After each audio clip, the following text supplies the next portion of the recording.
están sordos, pero me escuchan. Buenas tardes a todos. Buenas tardes. Que el Señor les bendiga grandemente. Al estudio de los viernes de Apocalipsis, amén. Casi en horario de verano, 1 hora tarde vamos. En vez de a las 6 son casi las 7. Pero que hace mucho calor. Yo pensaba que lo ibas a dejar. Y sí, lo voy a... Dice que ibas a dejar para... Pero esto lo haremos igual. ¿Eh? Porque como es viernes, este lo haremos igual. Bueno, vamos a orar, amén, Sí. para presentar este tiempo al Señor.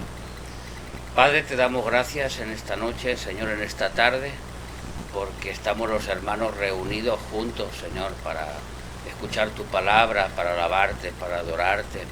Te damos gracias por cada uno de los que han podido venir, Señor. Te pedimos por aquellos que por circunstancias de trabajo u otras circunstancias, pues no están aquí con nosotros. Te pedimos que tú los bendigas, que tú los cuides, que tú los guardes, Señor, y que tú les hables a sus corazones también, como a nosotros, Señor. Te damos gracias por todos los hermanos de las redes que nos están viendo y que van a ver este estudio tan interesante del libro de Apocalipsis. Te pedimos, Señor, de que tú prepares nuestros corazones para poder entender y para poder escuchar y ser hacedores de tu palabra. En el nombre de Jesús. Amén. Amén. Amén. Bueno, esta es la segunda semana que vamos a hablar sobre el mensaje de Tiatira. ¿Os acordáis? La semana pasada empezamos a hablar del mensaje de Tiatira. Vamos a leer en Apocalipsis capítulo 2 y versículos del 18 al 29. No tenemos hoy proyector, que está de vacaciones, así que nosotros lo haremos sin proyector, con la Biblia.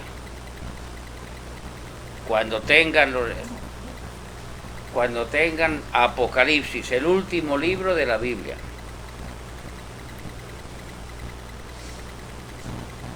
Capítulo 2, los últimos versículos del capítulo.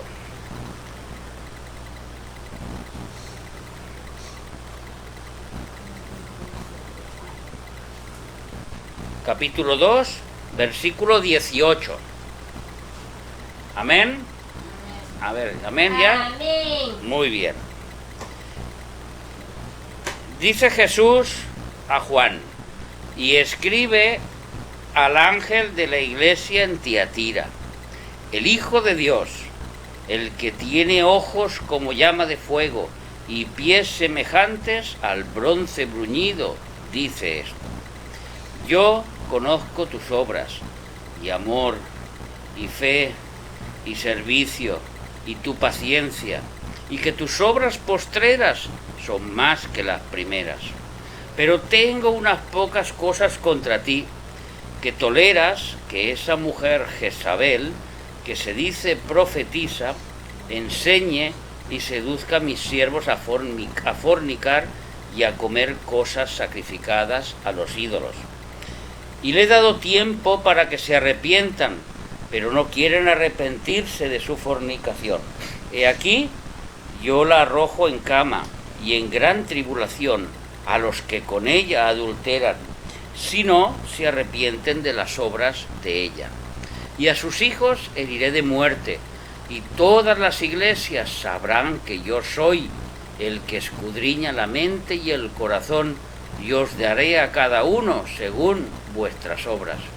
Pero vosotros y a los demás que están en Tiatira, a cuantos no tienen esa doctrina y no han conocido lo que ellos llaman las profundidades de Satanás, yo os digo, no os impondré otra carga, pero lo que tenéis, retenedlo hasta que yo venga. Al que venciere y guardare mis obras hasta el fin, yo le daré autoridad sobre las naciones, y las regirá con vara de hierro, y serán quebradas como vaso de alfarero, como yo también le he recibido de mi Padre, y le daré la estrella de la mañana. El que tiene oído, oiga lo que el Espíritu dice a las iglesias. Hasta aquí la palabra del Señor. La semana pasada empezamos a hablar sobre el mensaje a la ciudad de Tiatira, a la iglesia que está en la ciudad de Tiatira.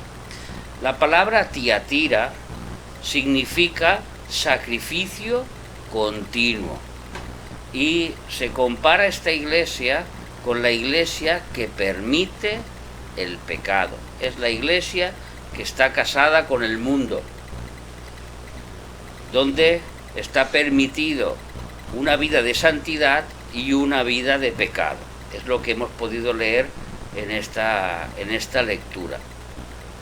Dice la palabra que Jesús se presenta como el Hijo de Dios, con ojos como llama de fuego y sus pies semejante al bronce bruñido. Esto quiere decir que Él viene para juzgar, como Hijo de Dios, sentado en el trono, con ojos de fuego que todo lo ven, y el bronce siempre es señal de juicio en la iglesia, en la Biblia, perdón, y Él viene para juzgar. Sí que es verdad que Él conoce todas nuestras obras. Estamos recordando un poquito lo de la semana pasada. Como dice, yo conozco vuestras obras. Y un cristiano, como dice aquí, las obras que hace tienen que ir en aumento, no en retroceso.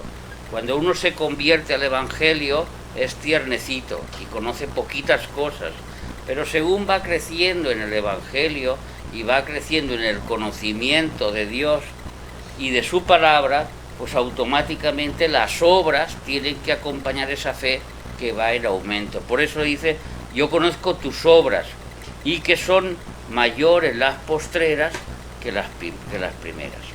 Pero igualmente, en esta iglesia tenían un problema grande de liderazgo, porque el pastor que estaba en esta iglesia se dejaba llevar por una profetisa, por una mujer que iba profetizando.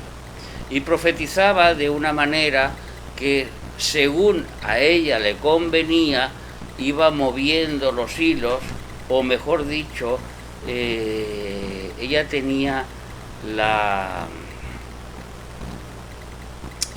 el instinto, o digamos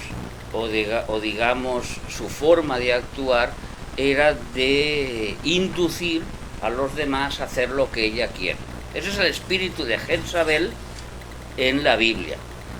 Son personas que quieren dominar a otras y hacerles hacer lo que ellos quieren, en vez de ser guiados por la palabra de Dios, sino que son como engañados, como inducidos o manipulados, que sería la palabra adecuada. Ya vimos la semana pasada cómo Jezabel manipulaba a su marido para hacer todo lo que ella quería. Y ella seguía, pues se acostaba con otros, se hacía lo que quiera, y hacía lo que quería, y ella sin embargo era la reina, la mujer del rey Acab, el rey del pueblo de Israel. Pero él decidió casarse con una fenicia en vez de con una hebrea, y las conclusiones fueron las que fueron, que fue un mal rey y el peor de todos. Y sobre todo porque fue inducido por esta mujer que le dominaba. Entonces, el espíritu de Jezabel en las iglesias representa a aquellas personas que quieren dominar a las otras y tener autoridad sin tenerla en la palabra de Dios, de una forma manipuladora.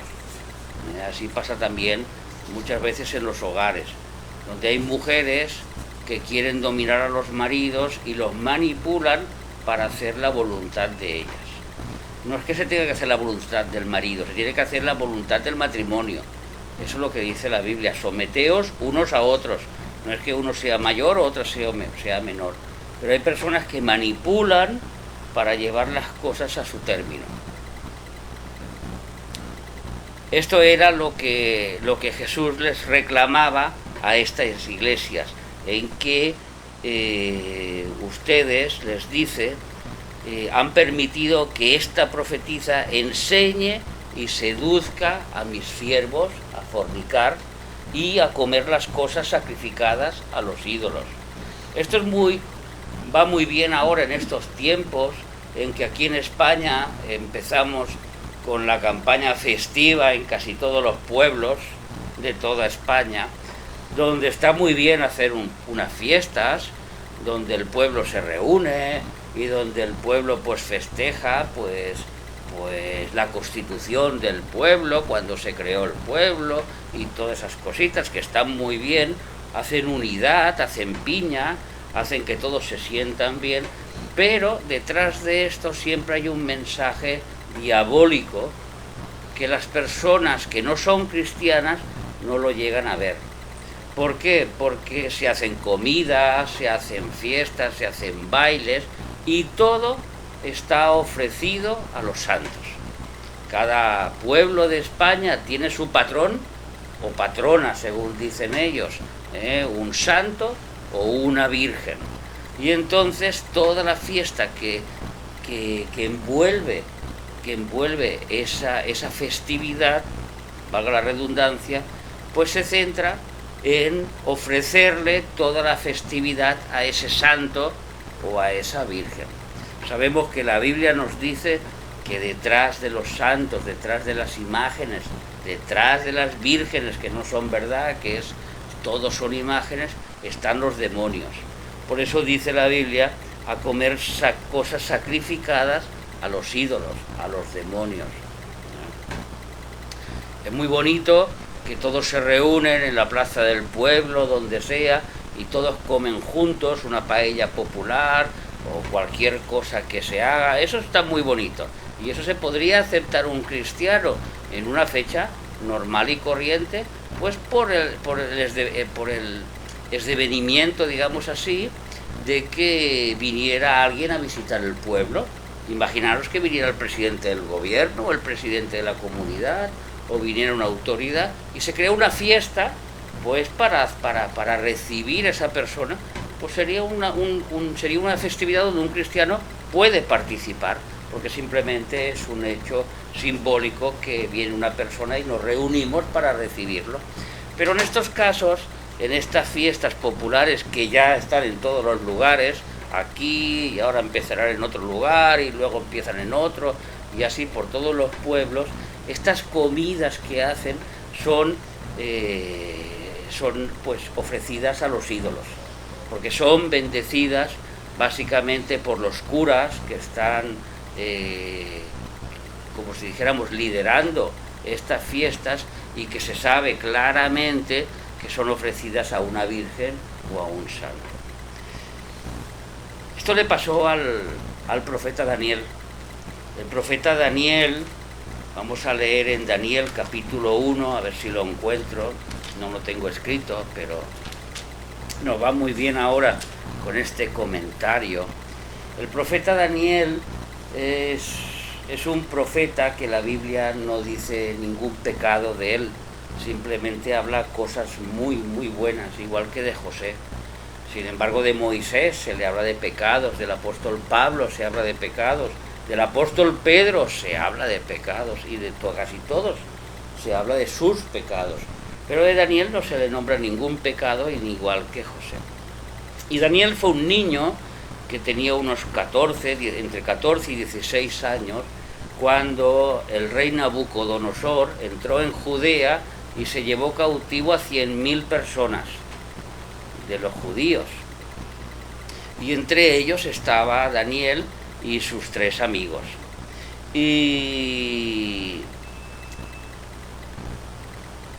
Daniel, como era muy inteligente, pues los probaron a todos y lo pusieron en el palacio para aprender. Así nos dice en el capítulo 1, y es una lectura muy bonita que todos lo pueden hacer. Y nos dice, estoy buscando el versículo, en el versículo 8, Daniel 1 y versículo 8, que dice que y Daniel propuso en su corazón no contaminarse con la porción de comida del rey, ni con el vino que él bebía, y pidió por tanto al jefe de los eunucos que no se le obligase a contaminarse. ¿Que era comida envenenada que comía el rey? No, porque el rey tenía personas que probaban su comida para que no fuese engañado, para que no fuese, para que no lo matasen. Entonces, ¿qué tipo de contaminación tenía esta comida del rey? Era consagrada a los ídolos, era consagrada a los dioses de Babilonia. Y como Daniel sabía que por las leyes está prohibido comer comida consagrada a los ídolos, pues él se propuso en su corazón no comer tal comida. La verdad es que tuvo gracia delante del eunuco y delante del palacio, y se le permitió pues no comer la comida del rey, y él comió pues lentejas y frijoles y otro tipo de comida diferente. La verdad es que cuando llegó la hora de presentarse delante del rey, pues él era mucho más inteligente y tuvo mucho más gracia que los demás que estuvieron a su alrededor. ¿Por qué? Porque las lentejas dan un poder sobrenatural, o los frijoles dan un poder sobrenatural, no, sino porque el Espíritu de Dios avaló lo que él hizo. Y como él hizo un acto de valentía y un acto bueno, Dios lo confirmó lo que él estaba haciendo, de alguna manera. Y entonces, pues Daniel, pues desde el principio, desde jovencito, siempre estuvo en lugares de autoridad en el palacio del rey de Babilonia. Pero vemos este ejemplo de la comida, que nosotros los cristianos no tenemos que prohibir comer nada, pero sí que es verdad que en Hechos de los Apóstoles, en el capítulo 12, se nos narra cuando el Espíritu Santo caía sobre los gentiles como nosotros, y claro, los judíos no entendían qué es lo que se tenía que hacer. Si acaso tendremos que hacer que los gentiles, nosotros, nos convirtiéramos a las costumbres judías, nos tuviéramos que circuncidar los hombres, pues no podíamos comer cerdo, pues no podíamos comer animales inmundos, pues tendríamos que santificar el sábado, pues tendríamos que llevar las fiestas. Y entonces hicieron un concilio los apóstoles. Y nos dice, no es el capítulo 12, ¿verdad? Pues hablo con él. Quizás el capítulo 14, es que no me acuerdo ahora. El capítulo, pensé que era el capítulo 12, es un poquito más atrás. Bueno, o el capítulo 18, no me acuerdo exactamente, es que no lo tengo tampoco apuntado aquí en la predicación de hoy, pero dice que le pareció bien al Espíritu Santo y a nosotros no imponerle más cargas a los gentiles. ¿Que cuáles cargas? Pues no comer ahogado, y no comer sangre, y no comer cosas sacrificadas, comida sacrificada a los ídolos. Por eso esta predicación va muy bien para el momento en que estamos viviendo, para que no nos confundamos, porque vemos que nuestros vecinos pues se reúnen y hacen una fiesta muy bonita y comen una paella popular, o comen en Amposta pues se suele hacer la comida del bou, la comida del toro, y matan los toros y los cocinan y los dan a la gente, y es muy bonito eso, pero claro, esa comida está contaminada espiritualmente. Ahí el mensaje de la comida contaminada espiritualmente, el mensaje que estaba dando Jesús a la iglesia de Tiatira. Y esta iglesia pues se había relajado y no había entendido bien la doctrina del pecado, porque la doctrina del pecado es una doctrina muy importante para un cristiano. Vamos a leer en el Salmo 7 y versículo 11, si lo quieren buscar, porque es un salmo muy importante. Salmo 7 y versículo 11. Los Salmos está por la mitad de la Biblia. Salmo 7 y versículo 11.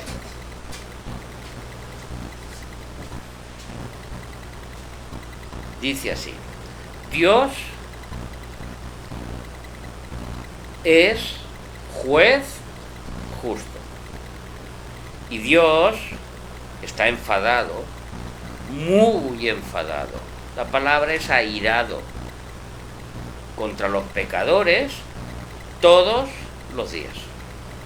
No hay un día en que Dios no esté enfadado contra los pecadores. Si nosotros tenemos familias que no han entregado su vida a Cristo, que no han hecho la paz con Dios mediante la sangre de Cristo, Dios está enfadado con ellos. Y a la vez, Dios ofreció a su Hijo para reconciliarse con aquella persona que está enfadada. ¿Por qué está enfadado Dios con el pecador? Porque el pecador solo piensa en pecar y hacer las cosas malas. Y esto es una enseñanza, la doctrina del pecado, en que nosotros tenemos que aprenderlo. Y nosotros tenemos que estar acompañando a Dios. Se ha dicho y se ha nombrado en todas las iglesias, y ustedes lo han escuchado muchas veces, que Dios odia al pecado y ama al pecador. ¿Verdad que sí? Pero eso no es bíblico, eso no es correcto. Dios odia al pecado, pero Dios no ama al pecador. Dios ama a la persona que se arrepiente por la oportunidad que Dios le ha dado. Todos nacemos con un pecado, que no es culpa nuestra, pero Dios nos da la oportunidad de arrepentirnos y de volvernos a Dios y de hacer las paces. ¿Cómo? Mediante la obra de Jesús, mediante reconocer que Jesús en la cruz ha hecho la paz entre Dios y nosotros. Vamos a poner un ejemplo. Todos conocemos a los nazis. Todos conocemos lo que hicieron a mediados del siglo pasado, que mataron a 6 millones de inocentes. Todos lo sabemos eso. ¿Estamos a favor de los nazis? No. Es obligatorio que nosotros como cristianos estamos en contra de lo que han hecho estas personas. ¿Qué es lo que tiene Dios en contra del pecador? Siempre está en contra de esta persona. Ahora, como cristianos sabemos que si estas personas asesinas recapacitan y de corazón piden perdón y se arrepienten y dan frutos de arrepentimiento, entonces nosotros los aceptamos como nuestros hermanos. Nosotros lo aceptamos como nuestros hermanos en la fe. Había un asesino en la Biblia que era Saulo de Tarso, que era el apóstol Pablo. El apóstol Pablo, antes de ser apóstol Pablo, Saulo de Tarso, era un asesino perseguidor de la cristiandad, de la iglesia, y los perseguía y los mataba y los asesinaba, porque él creía que hacía bien, porque él tenía celo por el Dios de los judíos.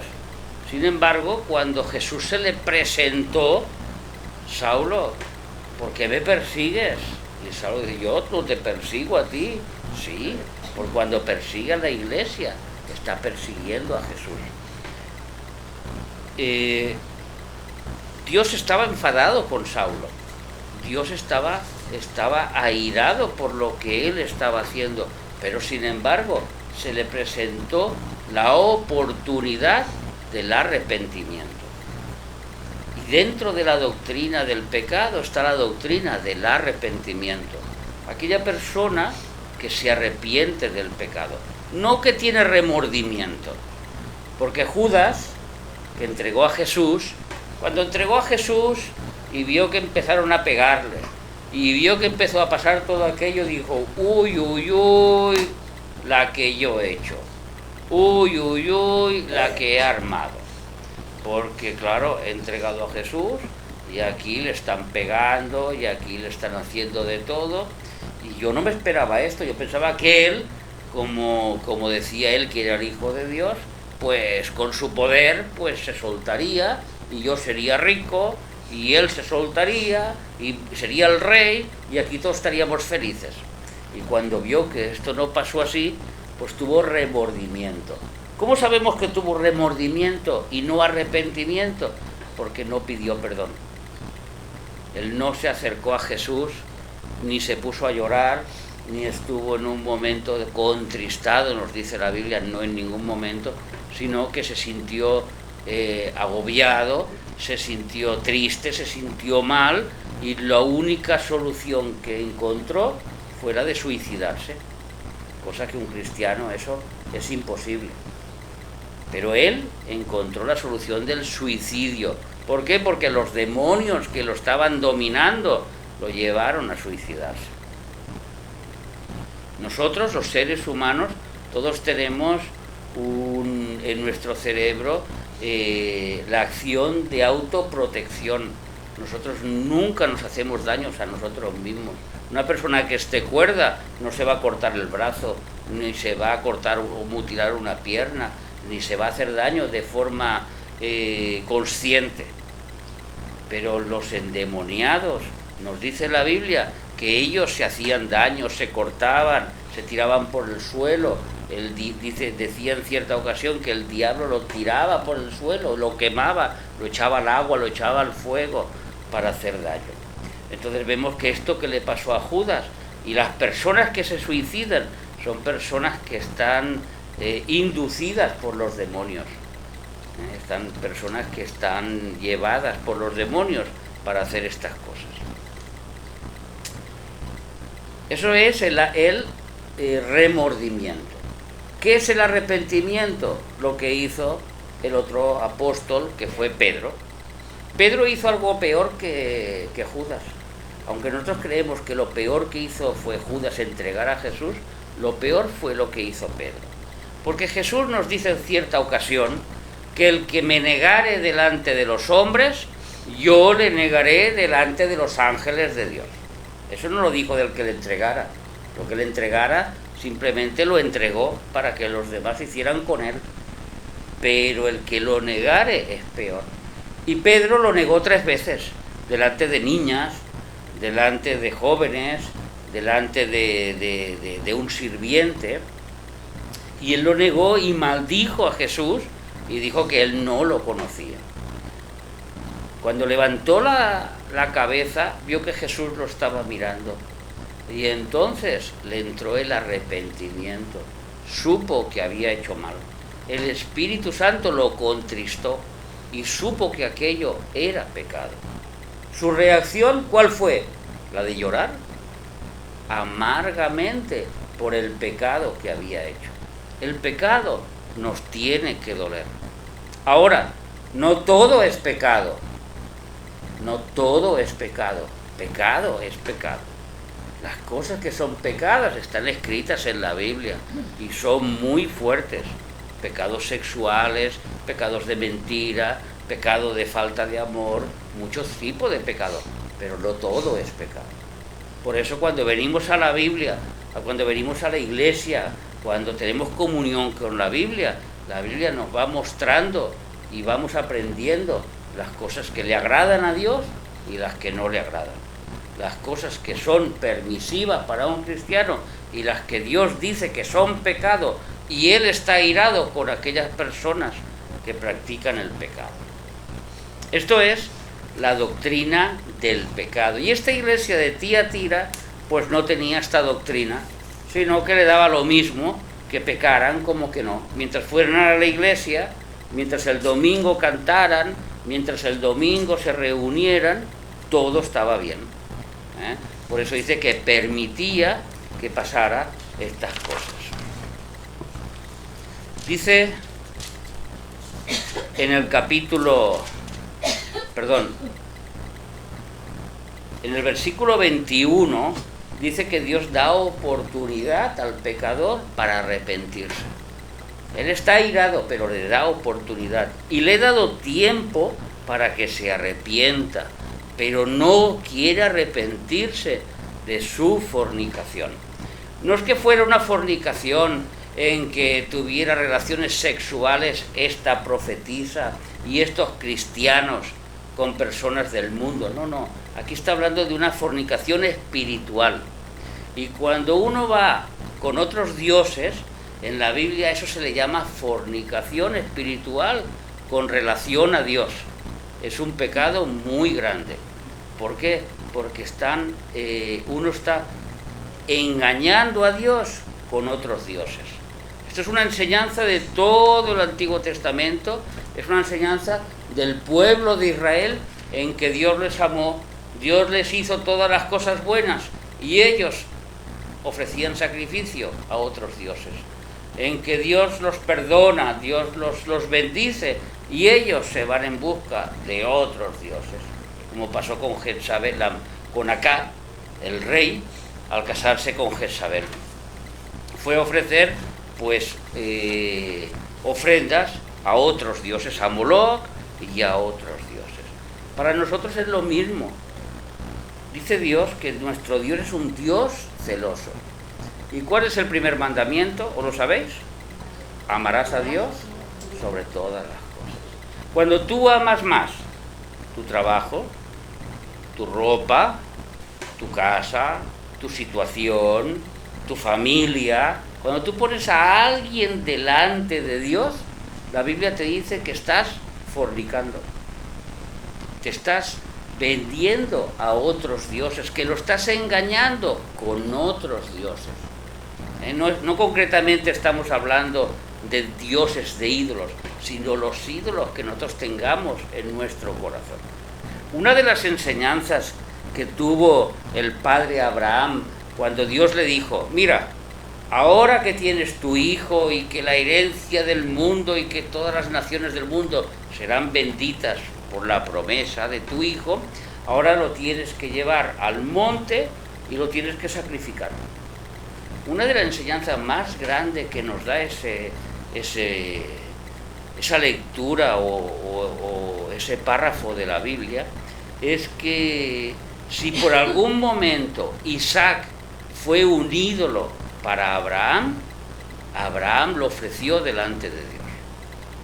Porque imaginaros, Abraham con 100 años había tenido un hijo, su mujer con 90, ya con 90 ya está claro, todos sabemos, una mujer no tiene la costumbre para quedarse embarazada, se quedó embarazada, tuvo un hijo con 90 años y ese hijo, pues para Abraham era muy importante, él nunca había tenido un hijo y además Dios le había prometido que a través de ese hijo serían benditas todas las naciones de la tierra, vendría el Mesías. Y de alguna manera Abraham lo tuvo como un ídolo, lo puso delante de Dios. Y Dios le dijo: pues tú has puesto a tu hijo, pues ahora tu hijo me lo ofreces en sacrificio, y lo vas a entregar como holocausto por amor a mí. A ver qué vas a hacer. Y Abraham pues obedeció y lo hizo. La realidad es que cuando fue a sacrificar a su hijo, el ángel le paró y le dijo: no, tienes que hacerlo. Ya Dios ve tu corazón, que es un corazón bueno, que es un corazón recto. Por eso es el padre de la fe. Por eso es el padre de la fe. Por todas las pruebas que tuvo y él las superó bien para el Señor. Entonces, fornicar en la Biblia es cuando engañamos a Dios con algo que ponemos delante de Él. Hay personas que aman tanto el dinero que el dinero va delante de Dios. Hay personas que aman tanto cualquier posesión que va delante de Dios. Hay personas que aman tanto sus estudios. Hay personas que son abogados, que son médicos, que son lo que han estudiado y que se han esforzado y lo ponen por delante de Dios. O sea, mi carrera, mi estudio va por delante de Dios. Eso es fornicar con Dios. Dios quiere que Él sea el primero y el resto, las cosas vienen por añadidura. Entonces, esta iglesia se había acostumbrado a fornicar a engañar, a pecar, y no había ningún problema. El pastor nunca decía nada. Es que llegaba uno y hoy iba con una y mañana iba con otra y el domingo que viene se presentaba con otra diferente y el pastor nunca decía nada. Todo estaba bien.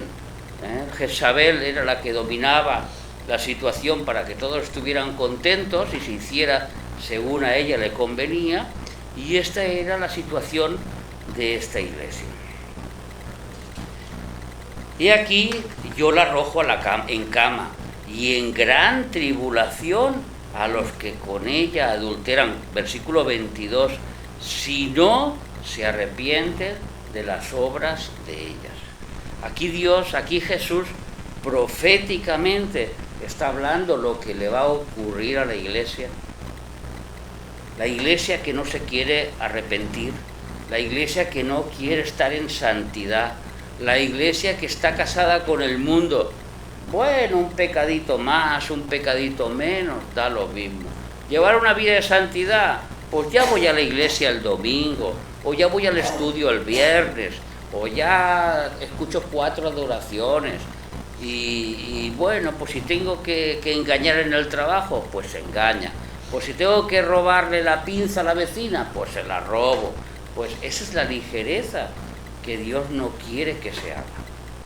Dios quiere que seamos personas santas como Él es santo.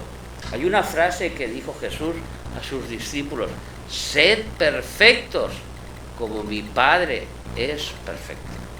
Y eso se refiere a nuestra forma de vivir, porque todo va en relación a la forma de vivir. Hay una iglesia donde Cristo vendrá a buscar y donde la gran mayoría se van a quedar en la gran tribulación. Se van a quedar en la tribulación porque no les interesa llevar una vida de santidad. Más bien les interesa escuchar, cantar, algunos saltar, otros gritar y todas las cosas. Pero cuando llegan a sus casas, no, sus vidas no han sido transformadas. No ha habido un arrepentimiento de su vida anterior. Y si no hay frutos, pues no hay nada. No sirve la fe. La fe no sirve. La fe sirve cuando va acompañada de frutos. Si no, no sirve. Jesús, en el Sermón del Monte, Mateo, capítulo 5, bienaventurados los pobres en espíritu, bienaventurados los que lloran, bienaventurados los que sufren, bienaventurados, y así. Y él empieza a explicar las 9 bienaventuranzas. Luego les dice que vosotros sois la sal, que vosotros sois la luz. Luego viene la ley, luego viene Jesús explicando la oración. Y Jesús, en el capítulo 5, capítulo 6 y capítulo 7 de Mateo, hace una predicación muy larga de cómo es la vida cristiana. Una vida con hechos, no solo con fe, sino con fe y con hechos. Y entonces, en el capítulo 7 y versículo 24, nos da una parábola muy importante para nosotros. Y dice así, Mateo 7, 24. Cualquiera de vosotros, pues, que me oye estas palabras. ¿Qué palabras? Las que ha escrito en Mateo 5, 6 y 7, el Sermón del Monte. Cualquiera, pues, que me oye estas palabras y las hace, le compararé a un hombre prudente que edificó su casa sobre la roca. Descendió la lluvia y vinieron los ríos y soplaron los vientos y golpearon contra aquella casa y no cayó, porque estaba fundada sobre la roca. Estar en Cristo es estar fundado sobre la roca. ¿Sabéis lo que significa estar sobre la roca? Que van a venir los ríos, van a venir los vientos, van a venir las tempestades, van a venir los problemas, pero nuestra fe está fundada en Cristo. ¿Por qué? Porque nuestras obras nos acompañan. Vamos unidos nuestras obras y nuestra fe, asentados en Cristo. Pero cualquiera que me oye estas palabras y no las hace, le compararé a un hombre insensato que edificó su casa sobre la arena. Y descendió la lluvia, igual que al otro, y vinieron ríos y soplaron vientos, y dieron con ímpetu contra aquella casa, y la casa cayó. Y fue grande su ruina, porque había edificado su casa en la fe, sin obras. Y Jesús está diciendo, el que edifica su casa en las obras de la fe, que es muy diferente. Las obras no van a salvar a nadie, pero son la evidencia de que uno es un cristiano. Esta iglesia de Tiatira había perdido las obras, no tenía ninguna obra. Todo era simbolismo, todo era sensual, todo era sentimental, todo era de los sentidos. Y había perdido las obras. Por eso Jesús le dice, vuélvete, arrepiéntete. Y cuando Dios castiga a los padres y a los hijos, si no se convierten. Y los hijos pagan las consecuencias de los padres. Y esto está desde el principio en que Moisés le preguntó a Dios, ¿y cómo te llamas? Y yo soy el que soy. Y quiero verte. Y Dios pasó por delante de Moisés. Eso está en Éxodo capítulo 33. Y Dios, cuando pasó por delante de Moisés, proclamó, Jehová, Jehová, grande en misericordia y misericordioso, que ve la maldad de los padres y la carga sobre sus hijos y sobre los nietos y sobre los bisnietos hasta la tercera y cuarta generación. ¿Que acaso un niño no es de Dios? ¿Que acaso un niño no es inocente? Su espíritu sí. Y si un niño muere, se va con el Señor, pero en vida sufre los castigos de los padres. Es una ley espiritual. Los hijos de Israel sufrieron los pecados de los padres. Por eso es tan importante que las familias vivan una vida en santidad, para que la familia entera llegue al conocimiento de Dios. Hay cosas que ocurren en los hogares que uno no sabe las consecuencias, y son consecuencias espirituales. Y a sus hijos heriré de muerte. Y entonces todas las iglesias sabrán que yo soy el que escudriño la mente y el corazón, y os daré a cada uno según vuestra fe. No dice eso. Y os daré a cada uno según vuestras obras. Porque las obras son importantes. Se ha predicado muchos años sobre la fe. Sin fe es imposible agradar a Dios. Amén, es verdad. Pero esa fe, si no va acompañada de obras, no sirve de nada. Si una iglesia no vive en santidad, pasará por la tribulación. Si una iglesia no vive en santidad, Jesucristo no se la puede llevar.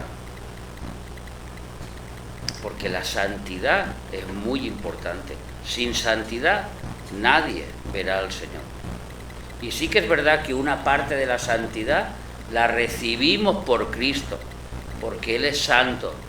Pero otra parte se llama la santificación, que es el proceso de santidad de un cristiano, donde cuando uno se convierte era mentiroso, ladrón, embustero y de todas las cosas, pero según va creciendo en Cristo, todas esas cosas se van quedando atrás. En Primera de Corintios se nos da una lista así de grande: pecadores, de todos los tipos, adúlteros, engañadores de los padres, mentirosos. Y entonces Pablo dice, y esto erais alguno de vosotros antes. Aquí nadie era santo antes de llegar a la iglesia, nadie era perfecto, todos tenemos un pasado, todos hemos estado enfermos con la enfermedad del pecado, pero cuando llegamos a Cristo, entonces llega el momento de la santificación, de cada día irnos pareciendo más a Jesucristo. Y esto es lo que no hacía la iglesia de Tiatira, esto es lo que no hacía la gran mayoría. Pero a vosotros y a los demás que estáis en Tiatira, a cuanto no tienen esta doctrina, la doctrina del pecado, las que no entienden la doctrina del pecado, en que el pecado lleva a la muerte, en que el pecado y la santidad no pueden estar juntos, en que el pecado no puede ser parte de una vida cotidiana de un cristiano. Uno sin querer puede pecar, porque perfectos no hay nadie, y pedimos perdón y Dios nos perdona, y Jesús y Dios es fiel y justo para perdonar nuestros pecados, así lo dice Primera de Juan, si confesamos nuestros pecados, pero no una vida de pecado. El que roba la pinza a la vecina, como yo digo siempre, y llega el próximo día que tiende la ropa y vuelve a robar la pinza, luego por la noche se arrepiente, ay Señor, te pido perdón, y luego llega y vuelve a robar la pinza. Esa persona no tiene arrepentimiento, esa persona tiene una costumbre de pecado y continúa en el pecado, nunca ha sido transformada, nunca se ha arrepentido. La persona que se arrepiente es la que robó la pinza y por la noche le dolió, uy, lo hice mal. Es verdad, el Espíritu Santo me contrista, el Espíritu Santo está triste, yo lo noto, algo ha pasado, he perdido la paz, esa paz que yo tenía la he perdido. ¿Por qué? Porque le robé la pinza a la vecina. Es un dicho, es un ejemplo del pecado, pero es así. Delante de la tentación tenemos que ser fuertes y pedirle al Señor que nos ayude. Y Él nos hace fuertes. Y dice, pero a vosotros y a los demás que estáis en Tiatira, a cuantos no tienen esa doctrina y no han conocido lo que ellos llaman las profundidades de Satanás. Esta parte de las profundidades de Satanás se está refiriendo a una doctrina que se había metido en las iglesias, que es el gnosticismo. El gnosticismo viene de los filósofos como Platón y significa que nuestro espíritu puede ser santo. Nosotros hemos sido lavados por la sangre de Cristo y ya nuestro espíritu, ya hemos nacido de nuevo y nuestro espíritu es santo. Pero nuestra carne es débil y nuestra carne está decantada al pecado. Y entonces los gnósticos dicen que el espíritu siempre se va a salvar y va a ir a Dios, pero la carne no puede luchar contra el pecado y vencer. Y esto se metió en las iglesias. El libro de Primera de Juan es una lucha contra el gnosticismo. Por eso habla de la fe, de los victoriosos. Y esta es la victoria, los que han vencido por la sangre de Cristo, por la fe.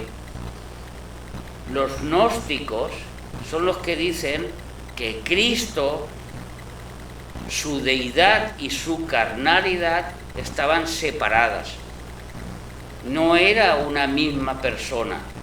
La lucha de que nos habla Primera de Juan, por eso dice, todo aquel que niegue que Cristo vino en carne es anticristo. El gnosticismo se metió mucho en las iglesias, continúa metiéndose en las iglesias. Son aquellas personas que lo espiritual es lo santo, pero lo carnal es lo pecaminoso. El ejemplo, vamos a un ejemplo práctico y lo vamos a entender enseguida. Llego a la iglesia ¡ay! Todo espiritual, muy santo. El Señor ha tocado la parte espiritual. Pero cuando llego a casa,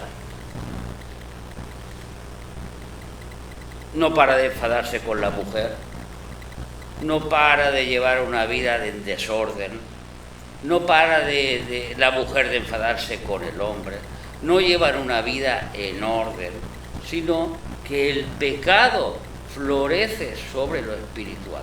Aquella persona que el domingo es una cosa, pero entre semana pues es otra. ¿Por qué? Y eso lo acatan a que la carne no es como el espíritu, no puede ser santa, y por eso uno tiene que caer delante del pecado. Eso es el gnosticismo.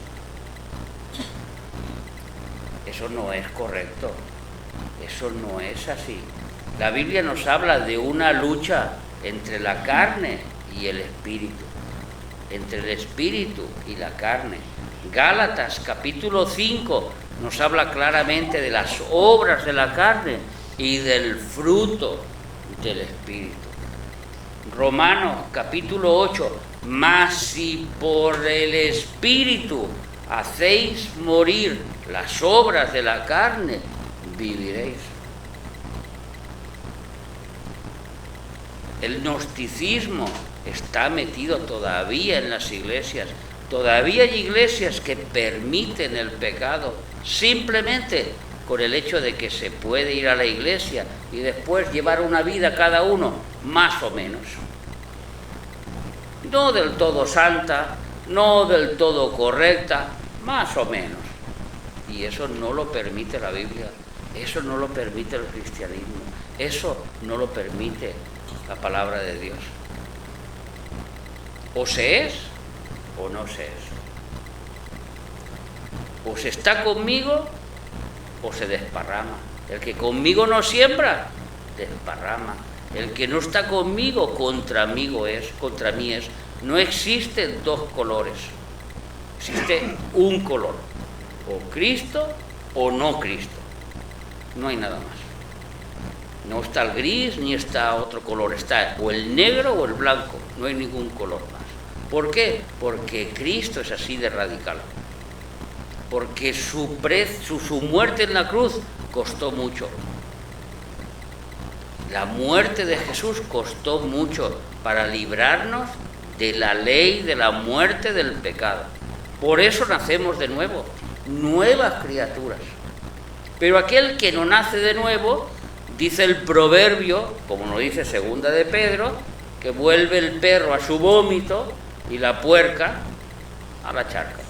Porque no ha nacido de nuevo, no es una nueva criatura y su condición es la condición del pecado. Así que tenemos que tener cuidado cómo vivimos, porque vendrá Cristo, unos se irán, otros se quedarán.